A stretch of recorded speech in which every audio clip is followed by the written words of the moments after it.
This is True Crime Out Loud.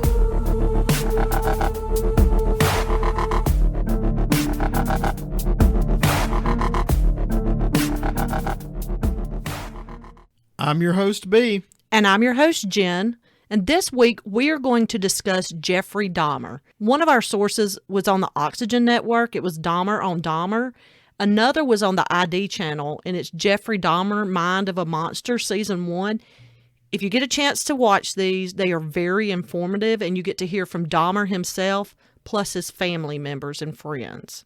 Certainly two very interesting programs, and the bulk of this week's case takes place in Milwaukee, Wisconsin. Milwaukee is the largest city in Wisconsin, and it's located on Lake Michigan and has a population of about 590,000. In fact, it is the 31st most populous city in the United States. But it is a very poor city. It ranks as the second poorest U.S. city with over 500,000 residents, just behind Detroit, and that's because they have 17.4% of the population below the poverty line. It's also home of Miller Brewing Company and the headquarters to Harley-Davidson. In 2018, it was ranked the 8th most dangerous U.S. city, and in 2020, there were 189 homicides, and that set a new record for the city. One famous person from Milwaukee, Wisconsin, was Hollywood actor Spencer Tracy, and he was born in Milwaukee, and he was kind of a famous actor during the golden age of Hollywood. So we're going to start with the childhood of Jeffrey Dahmer. And I think this part is what makes this case very interesting to me, because Dahmer had a normal childhood. Jeffrey Lionel Dahmer was born to Lionel and Joyce Dahmer on May 21st of 1960. His father, Lionel, was a research chemist, and he tended to work long hours. Now, Jeffrey's mother, Joyce, she suffered from depression, and she had been hospitalized for depression at least twice. When Joyce was pregnant with Jeffrey, she started having these seizure-type symptoms, so the doctors prescribed her barbiturates and morphine to help with this issue. We know now that you don't do that, but in the 60s, it was not such a big thing. But they never really quite figured out what was going on with Joyce during her pregnancy. Once Jeffrey was born, his mother became petrified of germs, and she would not even allow his own grandparents to hold him a lot because she was scared of him getting sick. When he was 4, he actually had surgery for a double hernia. When he was 5, his brother David was born. Now, his family said this marks the point when Jeffrey became more shy and reserved. More attention was given to the baby, which commonly happens, so he was not receiving as much attention. During his younger years, his family moved a few times, and they finally ended up in Bath, Ohio. And Bath is a very small, unincorporated community in the northern part of Ohio. In the Dahmer on Dahmer interview that I told you about earlier with Nancy Glass, Jeffrey denied any abuse, either physical or sexual, as a child, and he continually said there was no abuse, and they couldn't find anybody to say that there had been abuse, because we're looking for answers as to why there is a Jeffrey Dahmer. Now, Dahmer grew up in somewhat of an affluent lifestyle. It was upper middle class. His father, Lionel, appeared in this same interview in the Dahmer on Dahmer, and he was also in the other one I talked about. And he said Dahmer had this small group of friends, and he loved being at home. Their home sat on 1 1/4 acre, and it had woods and a small pond. Dahmer was slightly obsessed with dead animals, and he liked taxidermy. And he later says that he would preserve the bones of dogs and other animals. Jeffrey says at one point there was this beagle, and it got hit by a car, and it was dead, but Jeffrey wanted to see what was inside, so he cut it open. Now, like I said, the dog was dead, but he was just curious about its insides. And he said he ended up putting the dog's head on a pole in the woods. People who went to high school with Jeffrey said he acted kind of strange once he got in high school. He liked to act what they called crazy. He would like make this shrieking noise, then he would run with a limp. And when they asked what he was doing, he just said he liked to shake people up by being different. He was kind of the class clown and just a goofy kid. People found him hilarious. They even, in high school, had a Jeff Dahmer fan club, which was comprised of just a few of his friends, just because they thought he was so funny. Also in high school, this is when his love for alcohol developed. One former classmate said she saw him drink a glass of scotch in class. Jeffrey later said that he would drink to drown out his obsessive thoughts, which began at the age 14, 15, or 16. He even said he would keep beer in his locker. He said these obsessive thoughts were sexual fantasies where he could control another person, and he said it was fear and pleasure mixed together in his thoughts. As a teen, he discovered that he was attracted to men, and he particularly liked to watch the male joggers. In the spring of 1976, now Dahmer, his birthday's in May, so spring he would have been 15 going on 16. He saw one jogger that he was particularly fond of and attracted to, so he hid in the bushes with this bat to attack the man. So on the day that Jeffrey planned to do this and hid in the bushes, that particular man he was looking at did not jog that day. So Jeffrey said he just gave up on it. Dahmer said he had close friends in high school, which his dad also said, but after that, he didn't really have any other close relationships, and his drinking increased. And he said when he drank, it was usually alone. Now, he was very sexually frustrated because he said he was gay, and he realized he was gay. And growing up where he did, he never met any other men who were gay. His parents seemed to argue a good bit, and in 1978, they divorced. During the divorce, Jeffrey, his mother, and brother stayed in the family home, and his father moved into a motel. In 1978, now prior to June of that year, Dahmer's mother took his younger brother and moved out of the family home and left Jeffrey behind. No money, no nothing. She just left. Lionel, Jeffrey's father, and Jeffrey's future stepmother, Sherry, eventually moved into the home with Jeffrey.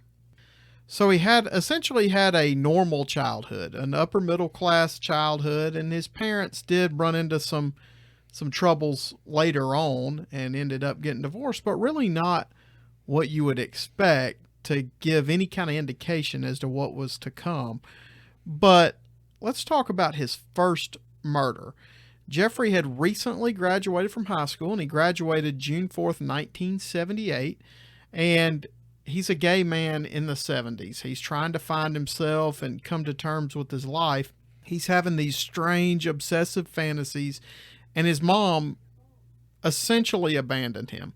So he was on his own to figure this out.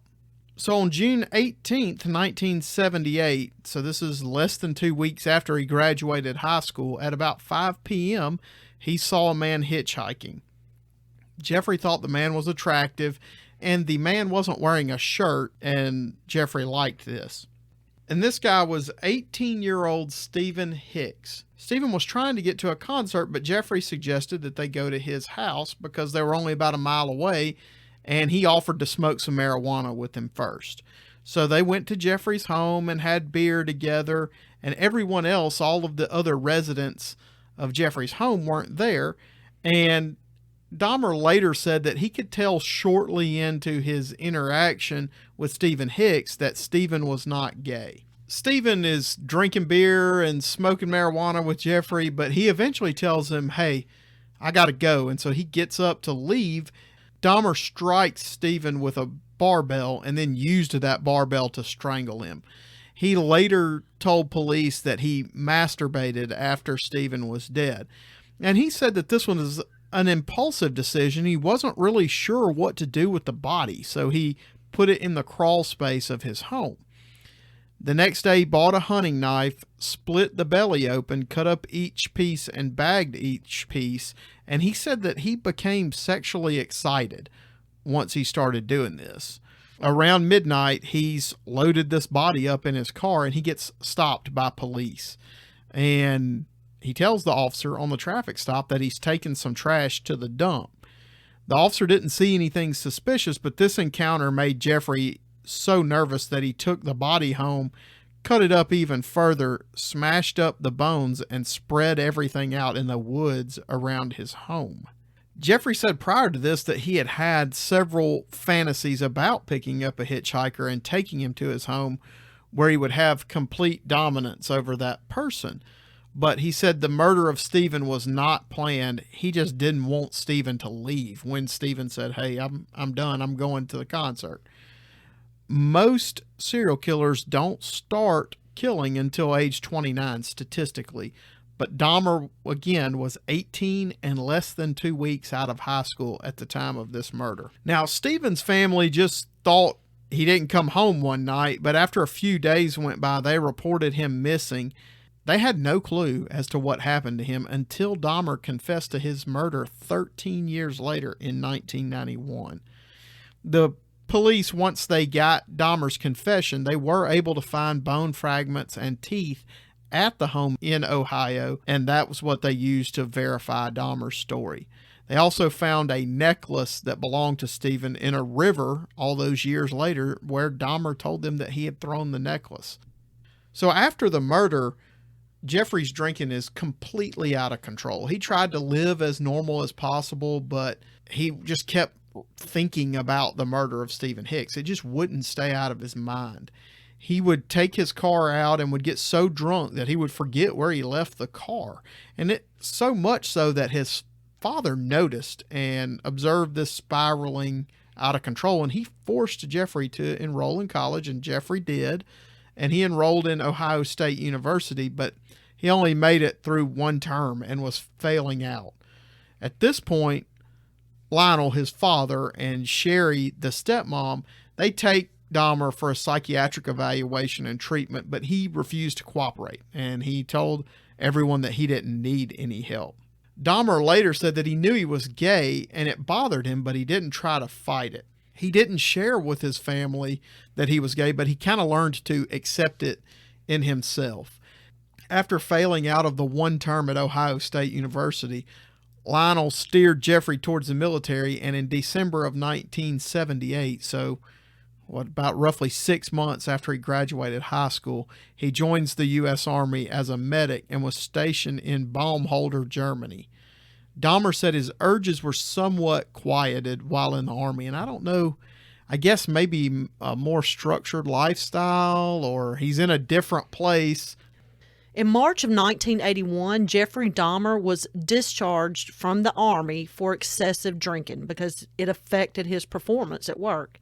He was now 21 years old, and he moved back in with Lionel and Sherry. And they realized that he was probably an alcoholic, and they pushed him to get help. Sherry said she would drive him to counseling, but he would go in the front door and right out the back. He was not attending the meetings or sessions. Well, Lionel then insisted Jeffrey move in with his grandmother, who lived near Milwaukee, which is where Jeffrey was born. Lionel thought that this would probably be a good change for Jeffrey, and he was apparent in despair and wasn't really sure what to do with his 21-year-old adult son. And he knew that Jeffrey really, really loved his grandmother and had respect for her, so, they thought that this would help. Once he moves in with his grandmother in West Allis, Wisconsin, he gets a job at a blood bank. October of 1981, now, this is just a few months after being discharged from the Army, Dahmer is arrested for disorderly conduct and resisting arrest. Of course, he was drunk at the time. Dahmer also attended the Wisconsin State Fair in August of 1982, and he was arrested for indecent exposure. So indecent exposure would be he showed his genitals in public. And again, he was intoxicated, and he was given a small fine for this. Dahmer said there was a 2-year period when living with his grandmother where he did really good. And he would go to church, he would study the Bible, but he could never get these desires out of his mind. Then in September of 1986, Dahmer was arrested for exposing himself to a group of people that included women and children.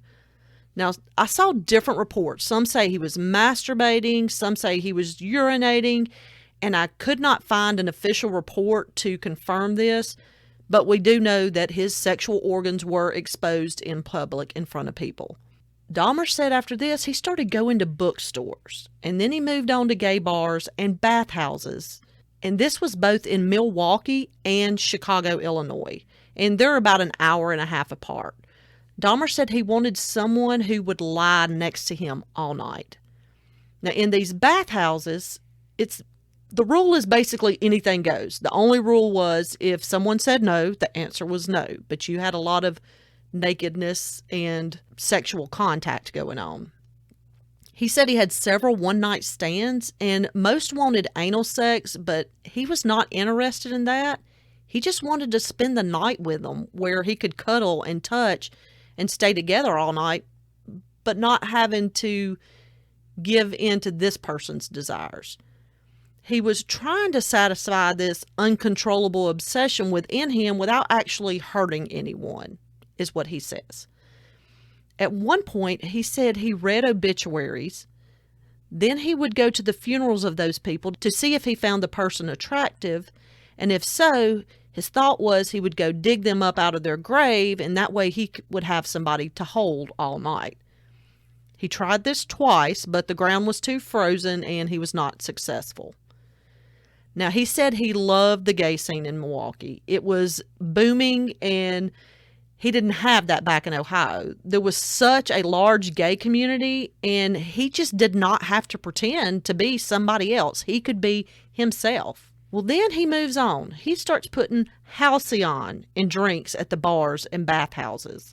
And he did this in an effort to, I guess, keep the victim from leaving, because remember, he's wanting to cuddle. He's not wanting a one-night stand necessarily that's just done and over. And so he uses halcyon, and halcyon is a sedative. And what it does is it is almost like a nervous system depressant. It's a tranquilizer. It is also used to treat insomnia. So it's basically prescription sleep medication before the Ambien days. So he would slip the halcyon into their drinks, and once they were asleep, he would fondle them and pretend that they were dead. He ended up being barred from one bathhouse for allegedly drugging 4 different men on 4 different occasions. And what got him barred was one man had too much halcyon, and they had to call and get him medical attention. There were no charges filed in this. But this is when Dahmer had another idea. He saw a male mannequin in a store, and he found the physique of the mannequin attractive. So he hid in the store until it closed, and then he put the mannequin in a sleeping bag and took it back to his grandmother's home. He would cuddle with this mannequin and play out his sexual fantasies in his grandmother's basement. He said he would even dress and undress him. It's something he could do anything he wanted with. Well, grandmother tells Lionel about Jeffrey having this mannequin, and he had gotten it from a store, so Lionel asked him about it. And Jeffrey said, well, he just took it to see if he could. Jeffrey said this satisfied him for a short time, but it never gave him the full pleasure that he was wanting. Well, by the fall of 1987, it's been 9 years since he murdered Stephen Hicks. Now, Dahmer's drugging men, but he claims he did not kill anybody during this 9-year period.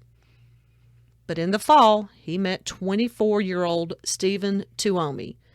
Stephen was last seen leaving his job at a restaurant on September 15, 1987. Jeffrey and Stephen went to the Ambassador Hotel that night.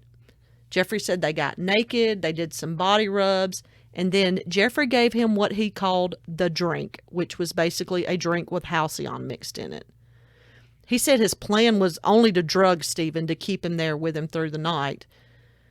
But Dahmer believes that he might have mistakenly drank some of this drink himself because he doesn't remember what happened.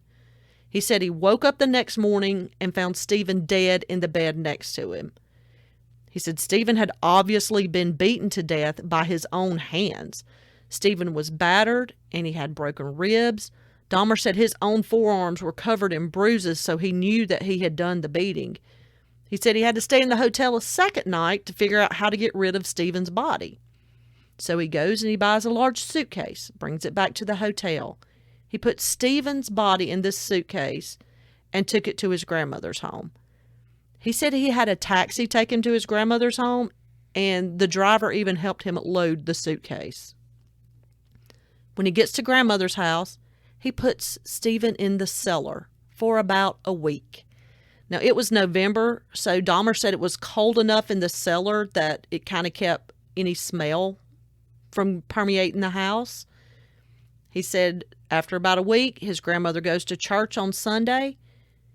He took the body out, dismembered him in the basement by using a knife to deflesh him.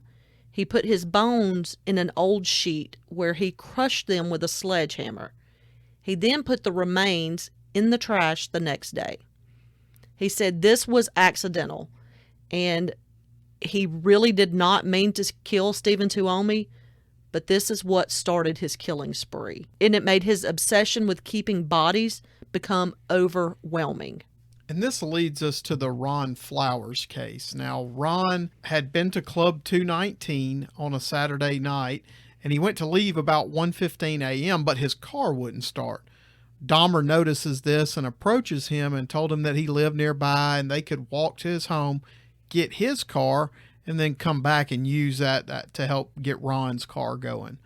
When they get to Dahmer's home, Dahmer offers him an alcoholic drink, but Ron refuses, and so they had coffee instead. Ron didn't want to drink any alcoholic beverages.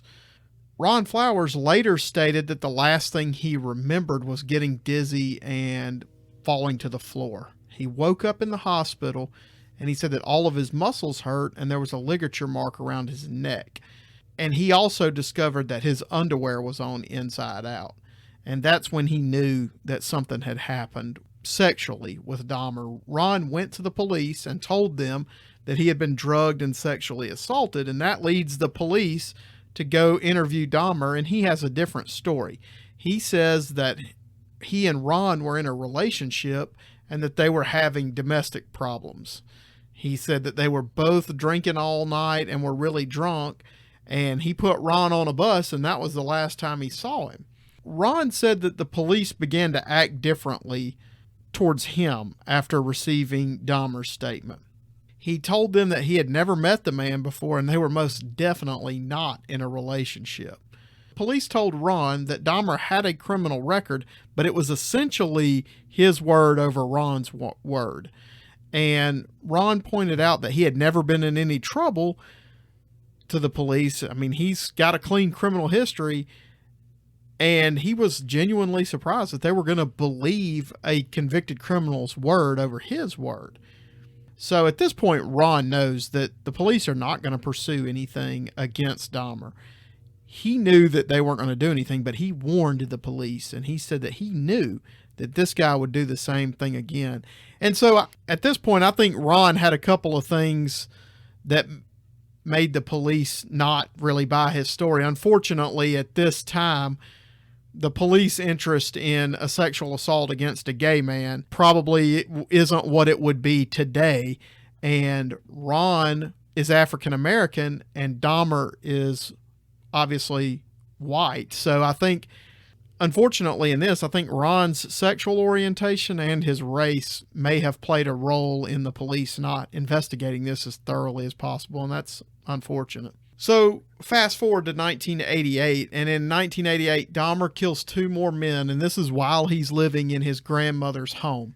January 16th of 1988, James Doxeter, who's only 14 at the time, Dahmer met Doxeter outside of a gay bar and lured him to his grandmother's home by offering him $50 to pose for some photos. And that ended up becoming his most common way to lure victims. He offered them cash for photos. March 24th of 1988, Richard Guerrero was in his early 20s when he had his encounter with Dahmer, and both of these men, Guerrero and Doxeter, were drugged, strangled, and dismembered. He would dissolve the flesh off the bones and then crush the bones and dispose of the men. His grandmother often complained about smells. This is one thing I was wondering about, because during the wintertime, maybe, but eventually it's going to start to smell. And his grandmother complained about smells coming from the basement. And Dahmer's father even came to talk to him about it. But Dahmer said he was doing some taxidermy and things with roadkill, and his father believed him. You know, he as a child, he had this interest in dead animals, and maybe that's what led his father to believe that, or maybe his father was in denial too. Well, I think as a parent, the last thing you're going to believe is that your son is dismembering bodies in his grandmother's basement. Sure. The grandmother said she thought Dahmer had homosexual tendencies because he would bring men to the home, and she even reported seeing one man stumbling around like maybe in an intoxicated state. Lionel grew worried for his mother's safety because there were strange men in and out of the house, and Dahmer had these late night antics. And so he kind of pushed Dahmer into moving out of his grandmother's home. And in September of 1988, Dahmer moved into his own place. So let's talk about his place. This gave him more open opportunities to live out these fantasies he was having. Shortly after moving into his own apartment on September 25th of 1988, Dahmer was arrested for sexual assault and enticing a child for immoral purposes. He used this usual ruse of $50 for pictures to a child who was 14 years old, and he said he wanted some nude photos. He drugged him, and he fondled him. Dahmer let him leave. He gave him the money and told him not to tell anyone. Well, he did. Dahmer was arrested for the second-degree sexual assault. Now, this happened in September of 1988, and it came to court in January of 89. Lionel hired an attorney for his son. Dahmer pled guilty, and the sentencing was set for May of 89. His defense was, he said the boy appeared much older than his actual age, but he, like I said, he pled guilty. So he receives 5 years on one charge and 3 on the other to be served concurrently. So concurrently means that the 5 years and the 3 years are running at the same time. So it's not like 8 years total. It's essentially 5 years because the first 3 will count for both sentences. But Dahmer was given 1 year of work release where he would work during the day and then he would spend the night in jail. He only ended up serving 10 months. He was ordered to a mandatory mental health counseling. Now, Dahmer was great at deception because he had been deceiving people all of his life. Lionel asked his son, Jeffrey, why would you do this to a 14-year-old? I mean, you drugged him, you fondled him. And he said Jeffrey really never could give an explanation to why. Lionel even wrote a letter to the judge begging for help for Jeffrey. And this was when they found out Jeffrey was going to be released. He wanted Jeffrey to get this mental health treatment that he was ordered to get, but was not getting. He said he had reservations about his chances once Jeffrey was released, and that this might be the last chance to initiate something lasting for his son. He wanted the judge to intervene. He said he felt somebody had to do something, but Lionel had absolutely no idea what Jeffrey would come to do. And if you watch the Dahmer on Dahmer interview and the other show I told you about on ID, you can see the interviews with Lionel. And what we tend to forget about in a lot of these cases is Dahmer is an evil person, but his father hurts. I mean, he hurts for what his son has done. And you can see that in these interviews that Lionel Dahmer really, I mean, he's hurt. He's hurt for what his son's done to people. He's hurt losing his son. And you really need to watch these shows. I think they're very interesting. So I want you to remember the dates that we just talked about with this 14-year-old that he was arrested for. It happened in September of 1988. Comes to court in January of 1989, and he's out until he is sentenced in May of 1989.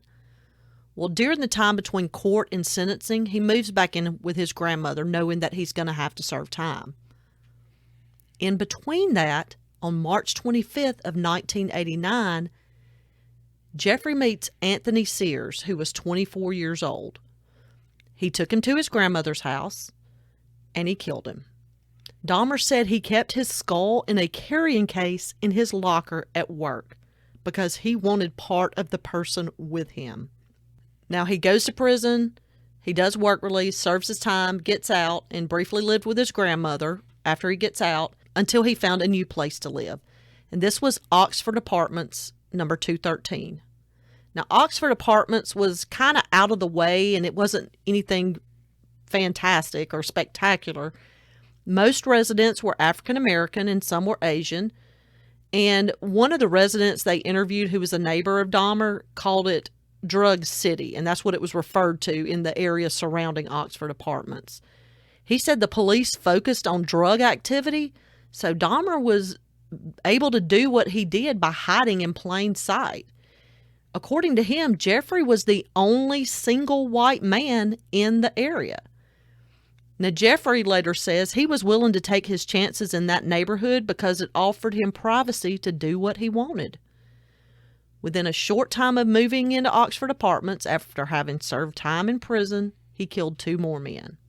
May 29th of 1990, Raymond Smith, a.k.a. Ricky Beats, who was 32, he drugged him, strangled him. He had sex with Ricky's dead body, then he dismembered him. His painted skull was found in Dahmer's home once he was arrested. June 14th of 1990, Edward Smith, who was 28.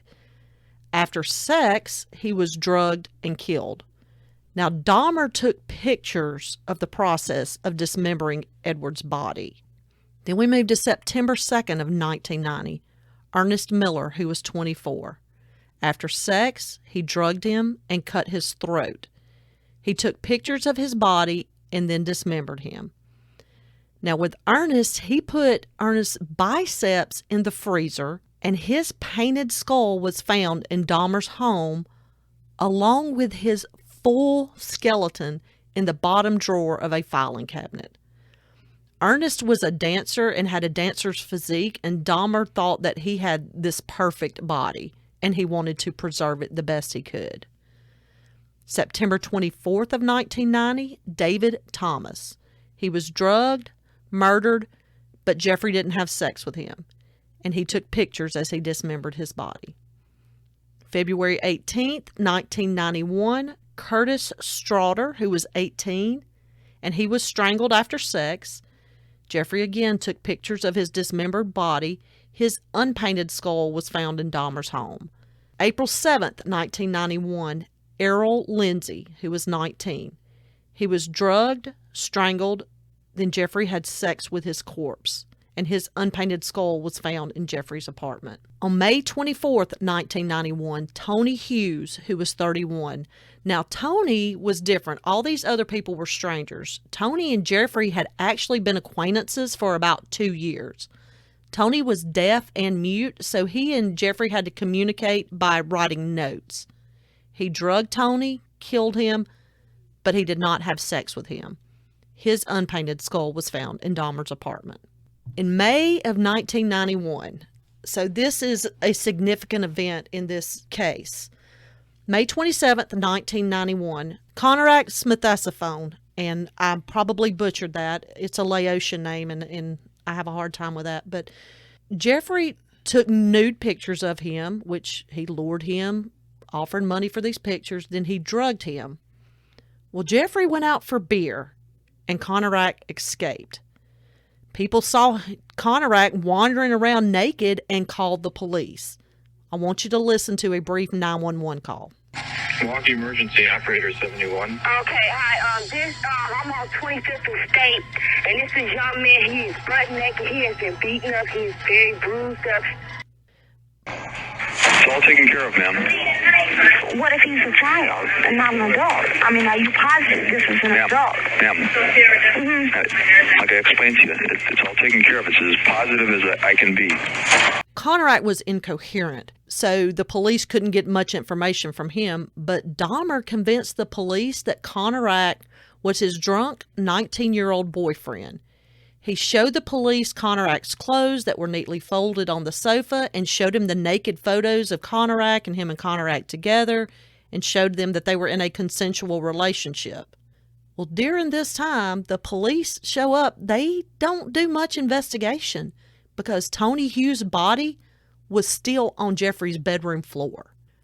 They let Dahmer take Conorak back to his home. Now we'll play for you a police recording, and this is going to be a radio transmission between the officer and the dispatcher. The intoxicated Asian naked male was returned to his sober boyfriend. So that right there is why officers should always have professional radio talk. Well, and I think it also illustrates that they didn't really care about the situation all that much, it didn't seem. They just didn't really look into it very hard, it sounds like to me. Well, no, because after this, Jeffrey killed Conorak, had sex with his body, and dismembered him. And he even cut off his genitalia, and his skull was recovered in Jeffrey's apartment. Like I said, Conorak was only 14, and get this, he was the younger brother of the victim that Jeffrey fondled in '88 and went to prison for. This was the younger brother. Neighbors began to complain of the smells coming from the apartment complex, and they kind of traced it back to Dahmer's apartment. And he told people different things. He told one that his fish had died because he had an aquarium. And he told another story that he had meat in his freezer and either it quit working or he forgot to plug it in and the meat went bad. People believed him. They had no need to think otherwise. Why would you think that your neighbor is killing and storing dead bodies in his home? So he kills Conorak, and he's making up all these reasons for his smells coming from his apartment, and he just keeps on killing men after luring them into his home. June 30th, 1991, Matt Turner, who was 20 years old, Dahmer met him at a bus station in Chicago after a gay pride parade. He was drugged and killed with a strap and dismembered. His head was found in the freezer of Dahmer's home, and the rest of his body was found in one of those infamous barrels of acid that there's news footage of being removed from the apartment. July 6th of 1991, Jeremiah Weinberger, a 23-year-old male, he also met him in Chicago at a gay bar and convinced him to come to Milwaukee with him. Dahmer killed him the next day on July 7th after drugging him and then dismembered him. He took pictures of the dismemberment process again with Weinberger, and his head was found in the freezer. His body was also found in one of those barrels of acid. July 15th of 1991, Dahmer's fired from his job at the Ambrosia Chocolate Company for poor attendance. That same day, he meets Oliver Lacey, who's 23 years old, and he met him on the street and invited him back to his apartment for body rubs, and then he drugged and strangled Oliver Lacey. Dahmer had sex with Lacey's corpse and then dismembered him. His head was also found in the refrigerator, and his heart was in the freezer to, quote, eat later, in Dahmer's words. Then, July 19th, 1991, Joseph Bradehoff, who was 25 years old, met Dahmer at a bus stop.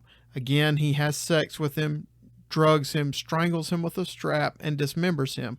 And his head was also found in the freezer and his body in a barrel of acid. And I think Dahmer's doing this at this point to try to mask the smell with the acid and everything. And you can see that the pace has really picked up. And I think that at this point, I don't know that Dahmer's even really trying not to get caught. I mean, you can't.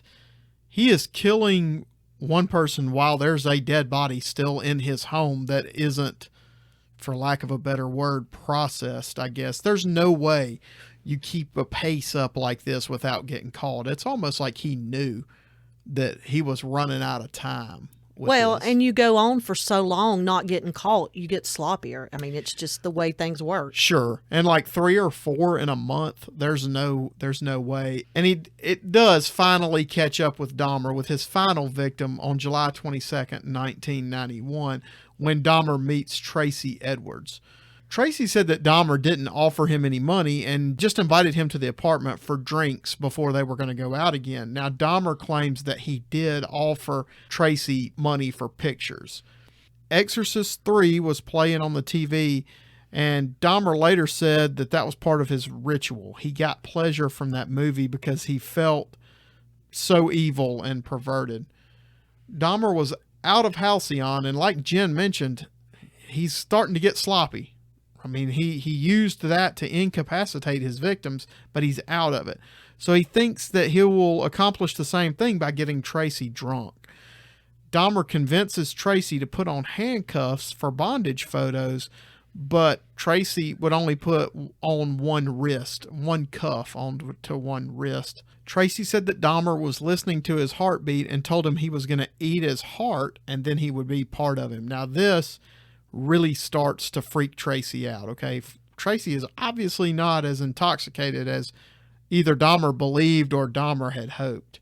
He tells Dahmer that he needs to go to the bathroom, and he was surprised that when he went to the bathroom, Dahmer didn't try to follow him, so he just walked past him. So Tracy hits Dahmer and runs from the apartment. Police are called and they respond, and Tracy tells them that the, quote, weird dude had done this and pointed out to the police where Dahmer lives. He told them that the weird dude had threatened him with a knife and it was in the bedroom. So police this time are going to investigate. So police go to Dahmer's apartment to try to talk to him, and there's conflicting reports of what happens next, but the long and the short of it is that a policeman ends up in Dahmer's apartment and locates the knife under his bed. So there's two versions of what happens next. One version says that a dresser drawer is open and displaying numerous Polaroid photos of dismembered and dead bodies, and that this prompts the officer in the bedroom to yell at the other officer to take him into custody. The other version of this story is that Tracy told the police officers to look in the fridge, and when an officer did, he saw a head on the shelf with eyes and mouth open. So there's conflicting reports about which one is actually true. But when they tried to take Dahmer into custody, he fought and struggled with the officers, but they were able to subdue him. And of course, that's when the investigation is going to begin. And this time, it's a full-on investigation. So Jeffrey Dahmer was 31 when he was arrested. When the investigator first came in to talk to Dahmer, the first thing Dahmer said to him was, once you find out what I did, you're going to want to kill me. He winds up getting a 160-page confession and over 66 hours of interviews with what he said was great details on crimes, but the one thing Dahmer couldn't always remember was the names of his victims. The investigators say he seemed so much more normal than what you would think. What Jeffrey tells them is that this process of deciding to kill and do what he did doesn't happen overnight. He first had to train himself to view people as objects for pleasure. And the hunting of his victims was a thrill in and of itself. He said he did not regret it. After he killed his victims, he said he was not repulsed, but it made him more and more addicted. He said he did not understand why he didn't have nightmares about what he had done, but he just didn't. He said he thinks it just blocked from part of his mind. He said he did not kill while he was in the Army, and he did go the full 9 years after his first murder just because there wasn't the opportunity to fully do what he wanted to do.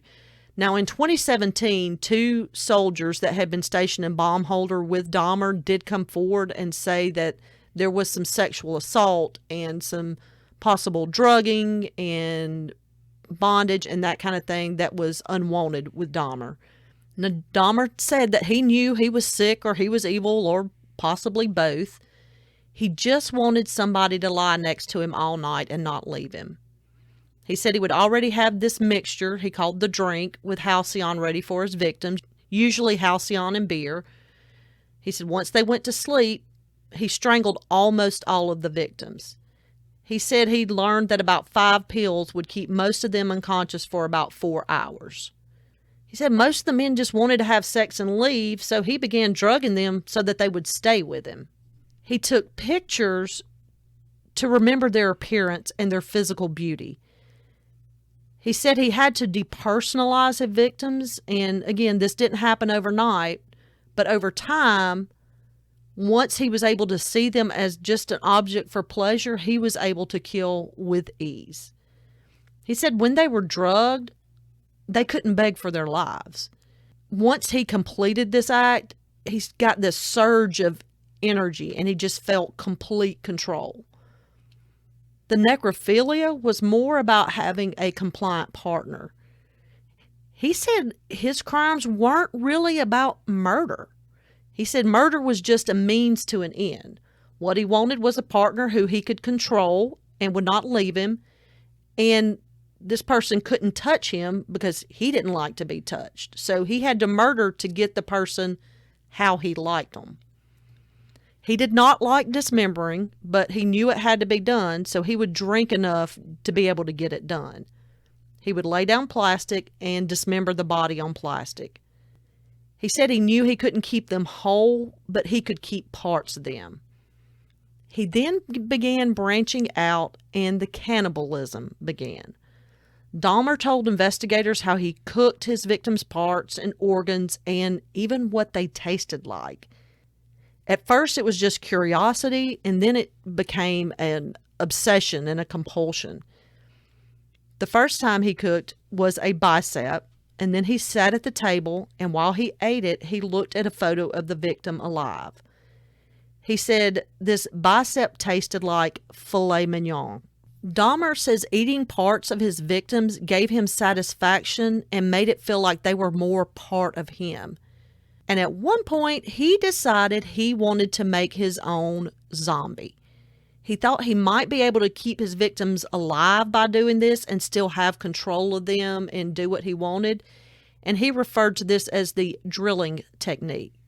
He would drill a hole in their skull and pour either acid or diluted acid or boiling water.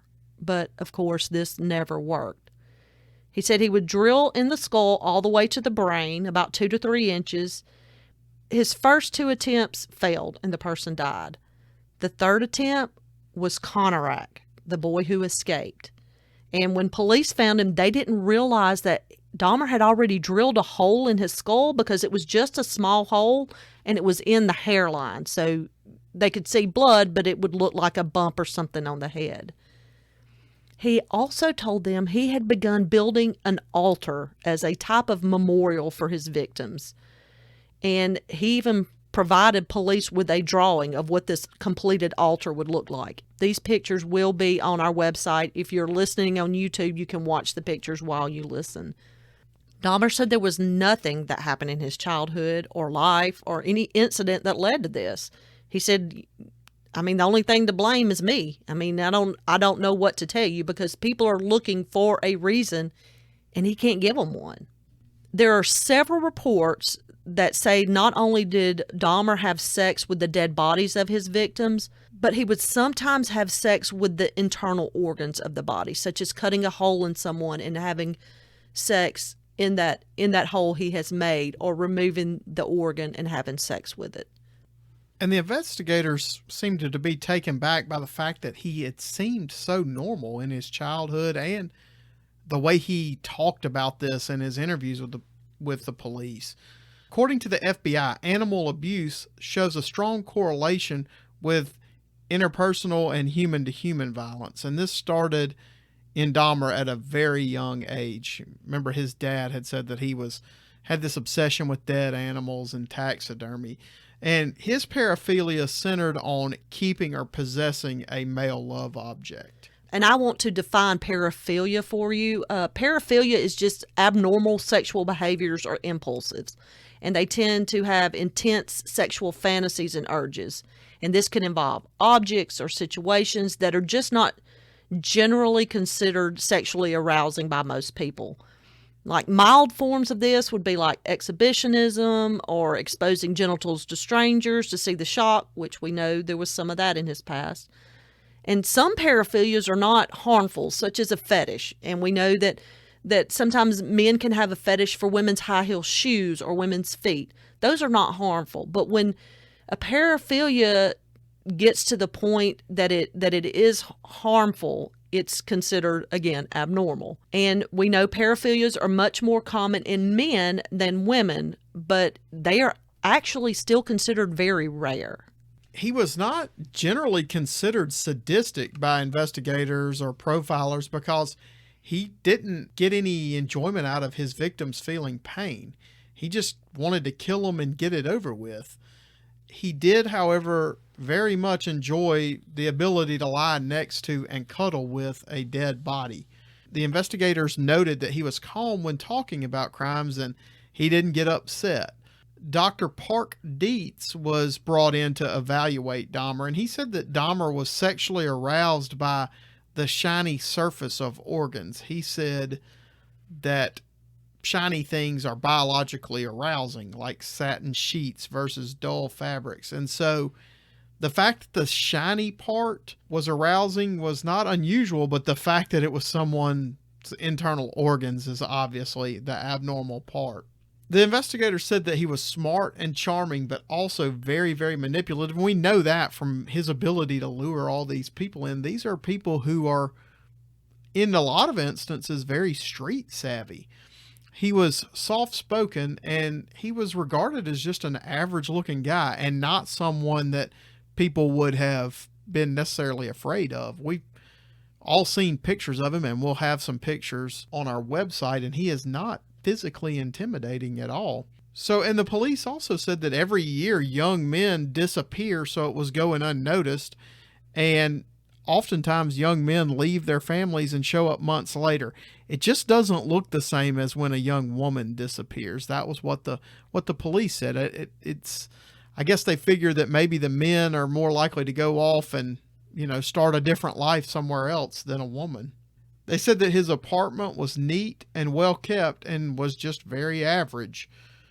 Inside the apartment, they found 3 or 4 heads in the freezer, numerous preserved skulls. I believe there were in total 7. There were jars with genitalia and about 85 Polaroids that police were able to link to 13 victims. Dahmer also liked to pose them in a particular way. Their legs were bent towards their backs, their hands behind their heads, and sometimes their eyes would be open, sometimes their mouths would be open, and then, like we mentioned, he would photo them during and after the dismemberment of them. They recovered the infamous 57-gallon blue drum. Most everybody who follows true crime has seen the investigators in the chemical suits wheeling this blue barrel out of the apartment. And that was a 57-gallon blue drum that was filled with some type of corrosive chemical. And it contained body parts of several victims, like I went over earlier. And he put those body parts in there for the purpose of dissolving the flesh off the bones, or trying to dissolve the flesh off the bones. There were body parts and organs in his freezer, and those were cut into squares, almost like hamburger patties. This is the way the police described them. They also recovered muriatic acid, saws, and other tools that he used for dismemberment. So they spoke to the neighbors. Most of the neighbors knew him. Some of them knew him as Jeff, and others referred to him as that weird white dude. Remember, at the time he's living in Oxford Apartments, he is, by the neighbor's account and by his own, the only single white male in the area. So he kind of stood out just for that. But the neighbors said that he kept to himself and didn't really interact with others, and that's why they kind of called him odd. They spoke to the bartenders at the bars that Dahmer frequented, and they said he was a nice guy, nice looking, and put together well. No one really had anything bad to say about him. And police said that Dahmer basically, at the end, he was just glad to have everything he did out in the open and not have to live with his secrets, because he gave a very detailed accounting of everything. So let's talk about his trial that began in January of 1992. Originally, he pled not guilty, although he had confessed. That's not unusual. He changed his plea to guilty by reason of insanity. And his defense said that his behavior was proof of someone who was insane. Dahmer did not like what the psychiatrist had to say about him. He felt like they were just giving excuses for his behavior, and he said he was the only person or thing responsible. The prosecutor said that he was aware of what he was doing was wrong and chose to do it anyway. So this does not meet the standard for proof of an insanity defense. So for someone to successfully employ an insanity defense, they have to basically prove that even though this is a heinous crime, they have to prove that the person had no idea what they were doing was wrong. And Dahmer certainly doesn't meet that criteria because he's making attempts to cover his crime up and that kind of thing. But it was also presented that Dahmer didn't know how to form normal relationships with people, which is what led to these behaviors. The majority of his victims, I believe it was 10 or 11 of the 17 victims, were African American. And this, of course, caused racial tensions big time. Now, they say the only time that Dahmer got upset, because he kept this calm demeanor about him, but the only time he got upset was when he was accused of being racist and choosing victims because they were African American, which he did, but that's because he preferred the appearance and physique of African American men. February 15th of 1992, it took 10 hours for a jury to find him guilty and sane on 15 counts of murder, which was the equivalent of over 900 years. Now, in May of 92, he got a 16th count added for the murder in Ohio of Stephen Hicks that occurred in 1978. The one victim he was not convicted on was Stephen Tuomi, the one that happened in the hotel where he said he woke up and he was dead, because there was just not enough evidence for a conviction on that. And if you look at pictures, and again, go to our website, when Dahmer was in court, he didn't wear his glasses. And he said he didn't wear them because he didn't want to have to clearly see the faces of these families. When he read his statement at his sentencing, he said it was never a case about him trying to get free, and he felt bad for what he had done to these families. Now, Lionel, Jeffrey's dad, said he blames himself for not digging into Jeffrey's feelings more or doing more for him. I'm really not sure what he could have done because it sounds like he did try. I mean, there's no handbook on raising kids. There's definitely not a handbook on raising a serial killer and how to keep them from being one. Now, the parents of Stephen Hicks sued Jeffrey Dahmer and his parents in civil court. And they argued that Jeffrey's parents should have known he was deviant and destined to cause the death of others. And the court ruled in the favor of the Hicks family, so Dahmer and his parents were found liable to the tune of about $50 million. So that should be the end of the story, but we all know that it is not. Dahmer seemed to adjust well to his new life in prison. He was serving his sentence at Columbia Correctional Institute in Portage, Wisconsin. He became religious and was baptized by a local preacher. In July of 1993, Dahmer is attacked by another inmate, a convicted drug dealer who took a toothbrush and attached a razor blade to it, and he attempted to cut Dahmer's throat. But the weapon broke and Dahmer received minimal injuries. And then on November 28th, 1994, at about 7:50 a.m., Dahmer is on a work detail with two other inmates, Christopher Scarver and Jesse Anderson. A guard leaves Dahmer and these two men alone for about 20 minutes, and when he returns, the guard discovers Scarver had beat both of the men with a dumbbell from the weight room. And ironically, this is the same type of weapon, weight equipment, that Dahmer used to murder his first victim. Dahmer was unconscious and died en route to the hospital from the multiple skull fractures and brain trauma, and the other man, Jesse, also died a few days later in the hospital. Scarver said that he was disturbed and bothered by Dahmer's crimes. He said that Dahmer would use his food and shape it into body parts and make it look like severed limbs and organs, and would use ketchup as blood. And Scarver said that this antagonized the other inmates. All three of these men were convicted murderers, but yet, they were allowed to work alone together without a guard standing right there. Scarver was diagnosed as bipolar and schizophrenic and was later found guilty of the murder of Dahmer and Jesse Anderson. I had some thoughts on Jeffrey doing that with the food, and I'd be interested to hear what our listeners have to think. And of course, you can email us and let us know, because I really want to know what people think. I mean, was he doing this food into body parts to relive his victims and make him think of his victims, or was he doing it to just antagonize other prisoners, or was he doing it so that the other prisoners would think he was crazy and leave him alone? I think that might have been it. And I know Scarver was diagnosed as bipolar and schizophrenic, but there's also a bit of notoriety to be achieved in prison by, killing another inmate, particularly one that's infamous. And I'm very surprised that he was not segregated away, that Dahmer wasn't segregated away for like a high threat prisoner. You know what I mean? Yeah, and I think initially he was, and then he was put in with other people. And I think a lot of this had to do, I mean, we've had two people, one try to kill him, the second one succeed. But again, I talked about those racial tensions, and we know that there is a large African-American population in prisons, and they were angered by what Dahmer had done. Well, yeah, and like I said, if you're already there for life, I mean, if you're going to be there for a long term, the rest of your life, I mean, you stand to gain a lot of prison cred, I guess, by killing someone infamous like that. Oh, yeah. Hey, I'm the man that killed Dahmer. Sure.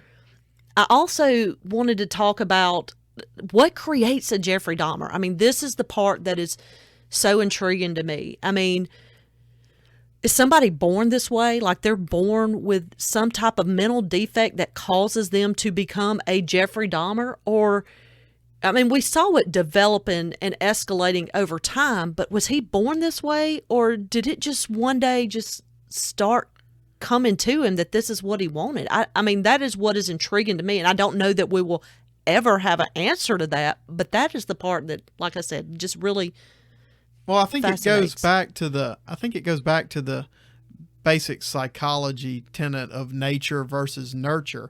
And I think I'm way more of a nature kind of guy than a nurture. And obviously because there weren't things, you see serial killers develop and normally their lives follow a pretty set routine. They're abused at a young age, or they're usually in these bad conditions. But on that flip side, we see people who are also raised in horrible conditions that never happens to, and they never become that serial killer or criminal or whatever. And then you see with Dahmer, you've got a guy who has basically a normal upbringing. I mean, his parents divorced towards the end, but we know that especially now is a common thing. He never reports any sexual abuse or any of those key things. The only thing that we can look at from his childhood and say, oh, he's got this obsession with dead animals, which is definitely odd. But I just believe that you have to be that you have to be born. It probably comes back to some type of chemical imbalance in your brain, I think.